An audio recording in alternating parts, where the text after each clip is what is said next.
Okay,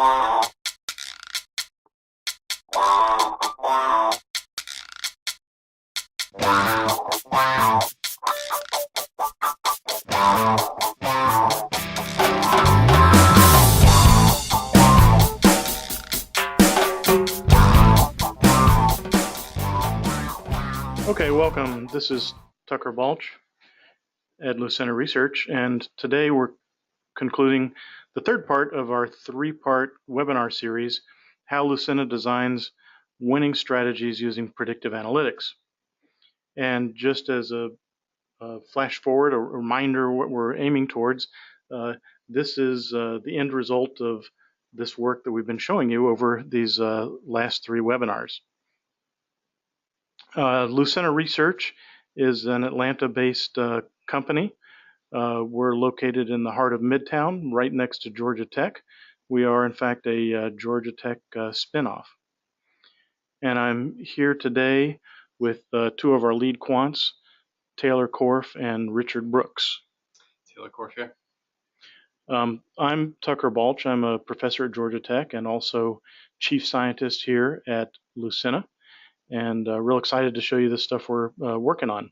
Now, one thing I wanted to remind you of, you can ask us questions, and please use that feature of GoToMeeting, and we'll pause occasionally to see if there's any questions that you all would like answered, and we'll be glad to answer them as we go along.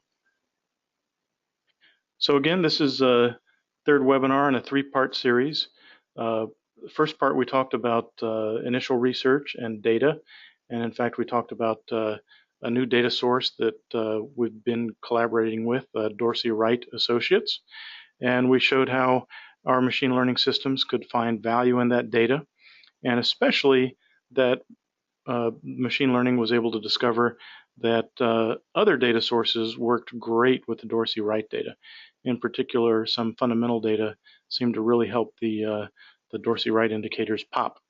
In the last seminar, we talked about backtesting and how we test and validate the value of a data source. And in this last webinar, which probably take about a half hour, we're going to go through how you deploy a strategy that you've built using our system and how to avoid some of the potential pitfalls there. So like I said, I'm expecting we'll take about 30 minutes, and here's the agenda for today. We're going to recap just briefly 2 slides of how we got here, and then we're going to dive into some of the major questions people have about developing strategies, especially involving machine learning. People are often concerned about overfitting and data mining, and talk about what that is and steps we take to avoid it, and then how to move forward with live deployment of a strategy. Okay, so recapping, on the right there you can see an event study, which we talked about in detail in the first webinar, but that essentially shows you on average over many events the performance of a stock if it satisfies the criteria we're looking for. And we worked with 2 technical indicators provided by Dorsey Wright Associates. It's point and figure change days and point and figure signal indicator. In other words, is it up or down? And then we unleashed our machine learning to see if there were other indicators that synergized with these Dorsey Wright indicators. And indeed, we discovered 2 fundamentals that work together even better than the Dorsey Wright indicators themselves. And we ended up with a backtest looking like this, which looks very strong. And so at that point, now let's consider moving forward with deploying that. So every time we develop a strategy, especially one that looks really great, and we show it to other people, we often get this question, well, how do you know that it's not overfit? And what steps do you take to avoid overfitting? And let me just take a moment to say what does overfitting mean? What it means is that you may have developed a strategy or a set of criteria for buying stocks that may not actually be discovering real value, but somehow has exploited some aspect of noise or uncertainty in the data. And you run the risk that you've discovered a strategy that works with noise, but not with real underlying value. And the only way that you can ever really know for sure if that strategy you've found does have real value is by trading it going forward into the future. But there are some steps you can take before you even get there to avoid strategies that are likely to be overfit. And here are some best practices we follow.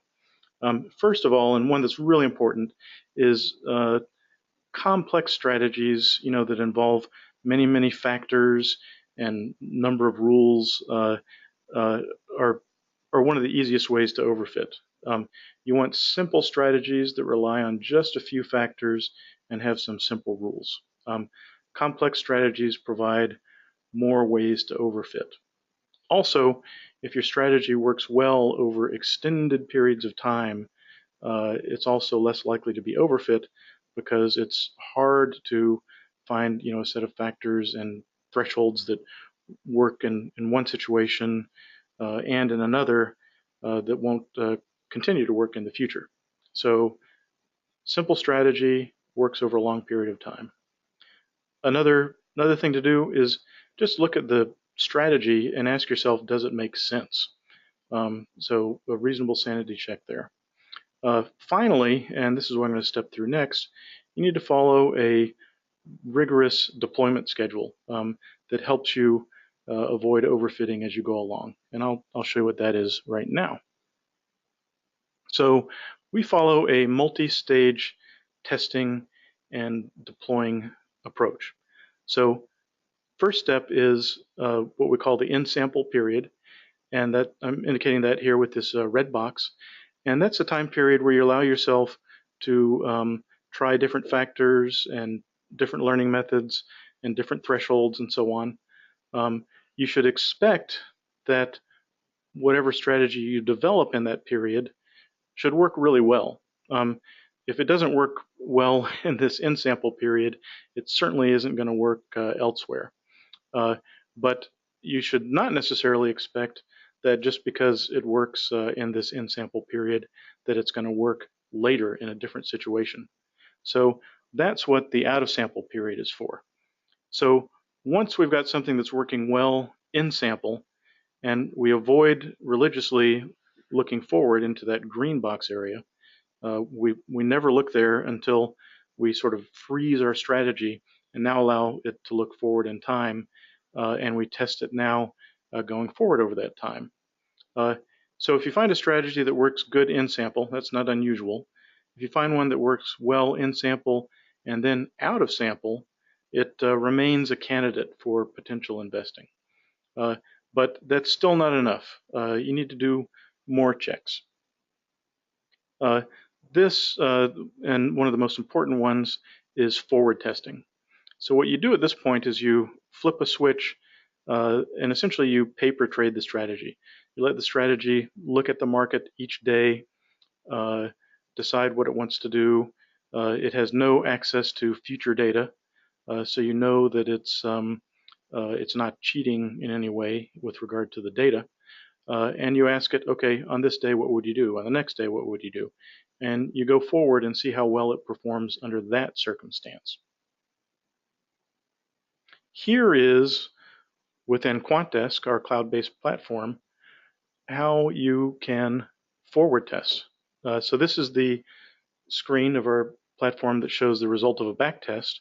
Well, if you scroll down to the bottom right, there's an option there that lets you create strategy. So after you've refined within QuantDesk the parameters of your strategy and you're happy with it and you want to forward test it, you simply click on Create Strategy. Little dialog box comes up, lets you enter the name of the strategy. You click Save, and boom, it's going. Now, Taylor is one of the people deeply involved in orchestrating all this and making it work behind the scenes. So Taylor, what happens when you click that save button? Sure, Tucker. Along with the backtesting process, Quantdesk also makes it very easy for you to forward trade strategies. So when you click that button, it's taking the settings from your backtest and all of your training up till that point, and it's creating a strategy out of it. Every morning at 7:30, those strategies are evaluated, and whatever differences or changes need to be made, orders are made from those. And those orders are also summarized and sent to whoever the owner of the portfolio is or the subscriber if it's one of our model portfolios. Come market open, those orders are executed, the portfolios update, and they continue to track forward for performance. And you can actually see intraday updates as well throughout the day, as well as stop loss orders and limit orders are evaluated in intraday. Okay, yeah, so once you've decided to go with the strategy, it's as simple as clicking that create strategy button, and it starts happening. Now, an important next step, oh, you know what, let's pause for a second, see if we've got any questions. So no questions yet. Let me remind everybody, please ask questions. We love to know what you're interested in knowing about. But okay, let's suppose we've been forward testing now, and we want to continue to monitor that strategy and know if it's doing well. Well, what does it mean? How can we tell that? Let me step forward there. Our systems have a great feature that allows you to look at the statistics of a strategy after you've crossed over to forward testing or live trading. And that's indicated by this vertical line here when we switched over. Now, what we'd like to see, if things are working properly, is that the statistical performance of the strategy we saw beforehand continues into the future. So what we do, so we create this, we call it a cone, this orange cone. What that reflects is where essentially the error bounds of where we expect the strategy to go in the future if it continued with the statistics it had previously. So we build that cone based on the standard deviation of daily returns and also the mean daily return. Anyways, you can see the expected return there as a diagonal line, and the upper and lower bounds based on standard deviation historical, so before we switched over. You can and here we can see that it's nicely within that expected cone.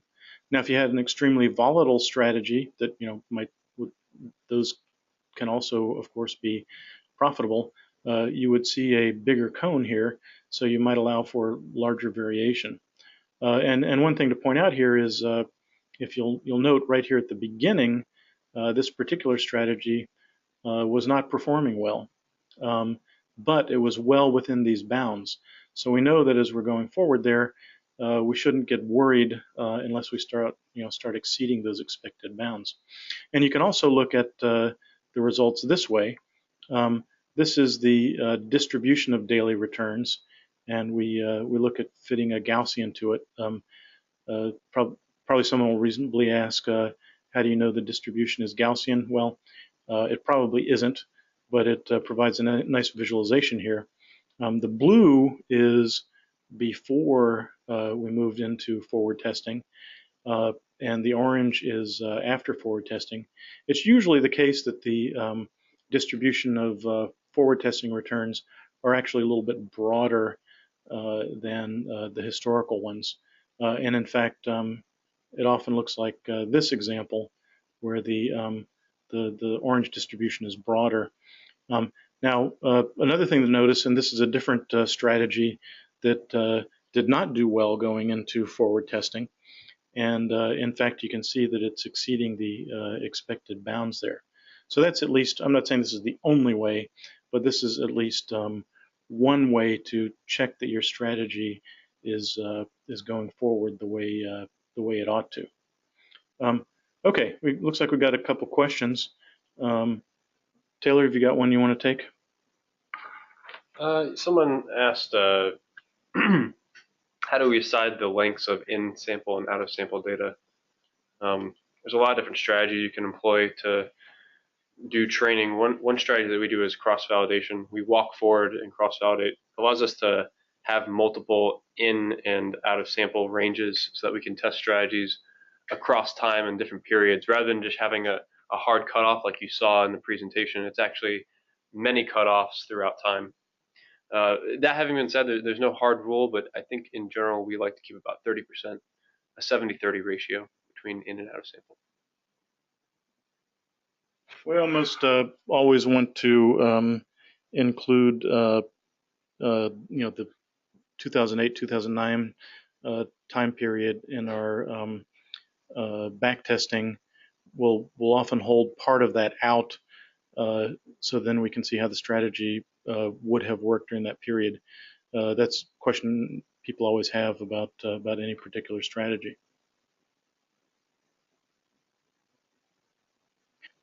Okay, so those are most of the topics we wanted to touch on. Let me sort of recap these ideas because they are important.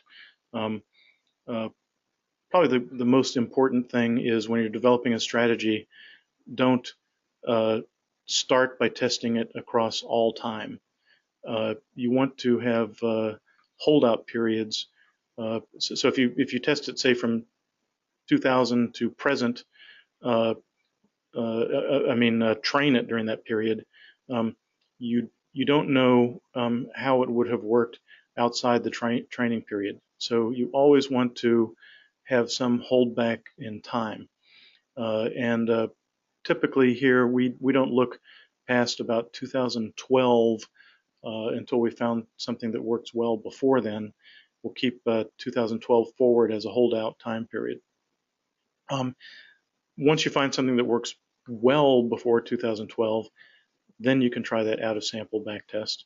And once you do that, you don't want to change the parameters of your strategy because now you're testing it in conditions that it hasn't been trained on, and the hope is that it'll continue to do well. So now if you have a strategy that passes both of those steps, it's time to forward test, and we showed you what that looks like. And only after success in forward testing for several months would I consider deploying capital. And once you deploy that capital, you want to continue to monitor, is it performing as the backtest predicted? And when it starts deviating from that, you want to be sure you understand why. And if it does deviate, you might consider taking money off the table, even if it's deviating, say, to the positive side. You want to be able to explain why it's behaving differently. Okay, let's now take any other questions. Taylor, do we have any remaining questions? We actually had a question about the forecasting cone, and I answered it privately, but I'll state it here as well. When we're showing that cone that you saw for the out of sample distribution, there you go, Tucker has it pulled up now. Someone asked what distribution of returns we're assuming. So this is actually, we're extrapolating out standard deviation using a Brownian motion model. That's the answer to the question. Yeah, so we're looking in this blue area, we are assessing the statistics of that blue area, namely standard deviation of daily returns and average daily return, and that's where the forecast cone comes from. It's not, in this particular case, it's not using machine learning to make that cone. It's just looking at the previous statistics of the strategy.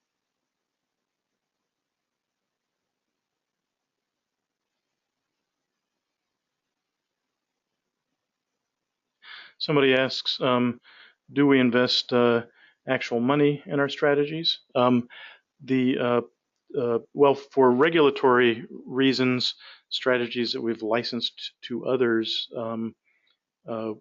we cannot directly invest in ourselves, or we can in a delayed fashion. But the big picture answer is yes, we believe our systems, and we do invest in strategies that arise from our systems that we're not sharing with others. um, but yes, indeed, we think our systems work, and we put our money to it. Okay. Any other question we ought to wrap up with before we wrap up? One more question. I'm interpreting a little bit here what was asked, but someone asked, how do you look at or what do you do if the in and out of sample distributions are different? Typically, when we're doing our walk forward cross validation, we like to score models or weight models that have similar in and out of sample distributions higher, even if the out of sample, even if we have a model that does very well out of sample but doesn't do well in sample, we're looking for consistency. And obviously, we don't want a model that does well in sample and not well out of sample. So we're looking for models that do consistent performance. I hope that answers the question. Yeah, consistency is important because it means that your historical performance, the way your model is working historically, corresponds with the way it's working now. So you don't want to see, I mean, of course, it's always fantastic to see it performing better, but that's also a reason perhaps to be suspect. Okay, that's what we wanted to cover today. Thanks very much for everybody showing up and for the questions. And we will also turn this into a video and share it with you online. And if you had any questions about the data or backtesting methodology, and you didn't see the previous seminars, please feel free to go back and take a look at those. Thanks so much, and look forward to seeing you again soon.